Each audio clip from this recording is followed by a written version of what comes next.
Gustong-gusto ng mga kalalakihan na sila ang kinokontrol mo pagdating sa loob ng bedroom. Karamihan sa mga kalalakihan, gustong-gusto nila ito. Nakikita mo dito kung paano magre-respond ang partner mo sa'yo.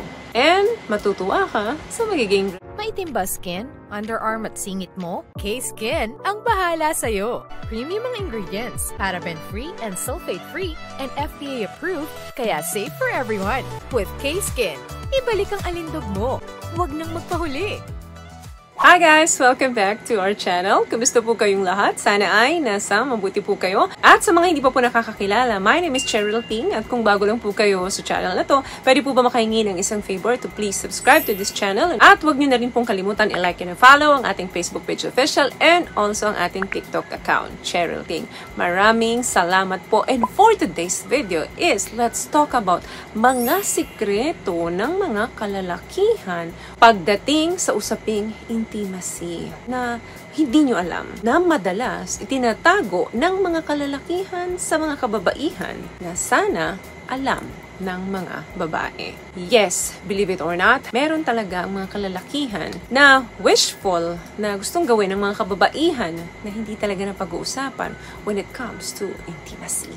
So today, yan ang pag-uusapan natin sa videong ito para mas maintindihan natin kung ano ang kailangan at kung ano yung kagustuhan ng mga partner natin. Number one, they want us to bring the fire in the bedroom. Hindi ito yung parang L na L, yung partner mo nung araw na yon o takam na takam yung partner mo sa'yo. Pag sinabing bring the fire in the bedroom, ito yung dapat mas more passionate siya. Enthusiastic than usual. Yung mas may energy siya nung mga araw na yun. Ang tinutukoy ko dito, tayong mga babae ang magiging ganito. So, paano ka magiging passionate doon sa partner mo? Kailangan, ikaw yung mag-initiate ng best time. Kung siya yung palaging nag-aaya sa'yo, well, surprise him na ikaw ang mag-aya sa kanya.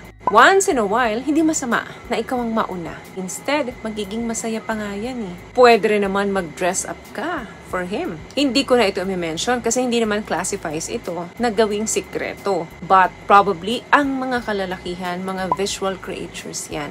So, use this to your advantage. Meaning, doon sila nagbabase sa nakikita ng mga mata nila. Kung nakagawian mong magpajama or mag-t-shirt sa tuwing matutulog kayo, di magsuot ka ng mga spicier, revealing nightwear. Then, sabayan mo ng mga dirty talk, naku, sobrang turn on ang asawa mo niyan sa'yo. Number 2 na sikreto ng mga kalalakihan na sana alam mo. Gustong-gusto ng mga kalalakihan na sila ang kinokontrol mo pagdating sa loob ng bedroom. Karamihan sa mga kalalakihan, gustong-gusto nila ito. Hindi naman lahat pero malaking porsyento po ng mga kalalakihan ang gusto ito.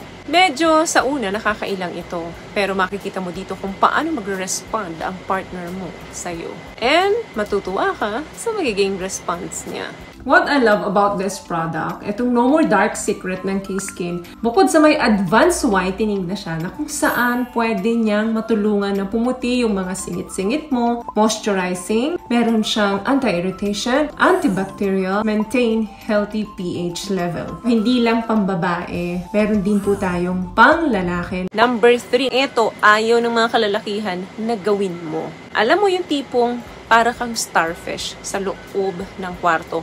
Kahit na ano nang ginagawa ng partner mo sa'yo, hindi ka man lang gumagalaw. Or hindi ka man lang nag-create ng reactions na gusto mo yung ginagawa niya sa'yo. Yung tipong para kang tuod kahit na nilalambutsing ka na ng iyong partner, parang wala kang nararamdaman. Okay lang naman maging lazy or maging tamad once in a while pagdating sa kama. Pero kapag nakakaugalian mo, natamad ka sa pakikipagtalik sa partner mo at para kang starfish, pwedeng ma-destroy yung relasyon mo dyan sa partner mo. Mas gusto nila and mas turn on sila kapag involved ka doon sa pag-isasanig puwersa ninyo. Mas attractive yan para sa mga kalalakihan, yung palaban o yung lumalaban. Last one na sikreto ng mga kalalakihan, and this one is very important. They really can't read your mind. Kung gusto mong mapanatili yung interest at yung saya for both of you. Sa love life ninyo, iwasan mo to. Yung tipong nag-a-act ka ng hindi maganda sa harap ng partner mo. Tapos, ang feeling mo, dapat alam niya yung nararamdaman mo. Hindi mo nga sa kanya binibring up. Ayaw mo nga makipag-communicate sa kanya. So, paano niya malalaman? Hindi nila tulad tayo na malakas ang pakiramdam pagdating dito. Na we are sensitive pagdating dito. Ang mga kalalakihan, nagbe-base yan sa action natin. Mas gusto ng mga kalalakihan, no, dinidirekta natin sila. Nasasaktan ka na pala dun sa ginagawa ng partner mo, pero hindi ka nagsasalita. Yung tipong nagmumoan ka pa, masakit na nga. Then magagalit ka pagkatapos or wala kang imik pagkatapos ninyong maglabing-labing. Tipong kasi nga, meron siyang ginawa na hindi mo nagustuhan sa kama. Meron siyang posisyon or bagong technique na ginawa sa'yo, hindi mo nagustuhan. Pero, hindi mo naman sinasabi sa kanya. Tapos, kapag may ginawa naman siya sa'yo at nagustuhan mo, hindi ka naman nagre-react. So, anong gagawin niya? Alam nyo ba, pag open ang communication natin sa mga partner natin, na sinasabi natin yung gusto natin na gawin nila sa atin at gusto mong gawin mo sa kanila, very hot yan sa mga kalalakihan. Kaya, girls, huwag kayo mag-expect na alam agad ng mga partner natin yung gusto at ayaw natin mangyari sa katawan natin na gawin nila. Make sure na open ang communication para laging successful ang paglalabing-labing ninyo ni Mister. So, may nakuha ka bang tips sa mga napag-usapan natin ngayon? At kung nagustuhan mo ang ating video, please give it a thumbs up, comment down below, and also share this video na rin po sa mga kaibigan sa tingin yung matutulungan ng video natin. Once again, palagi po kayong mag-iingat at palagi po kayong manalangin. Thank you guys for watching and see you in our next one. Always love yourself and be a blessing. Bye!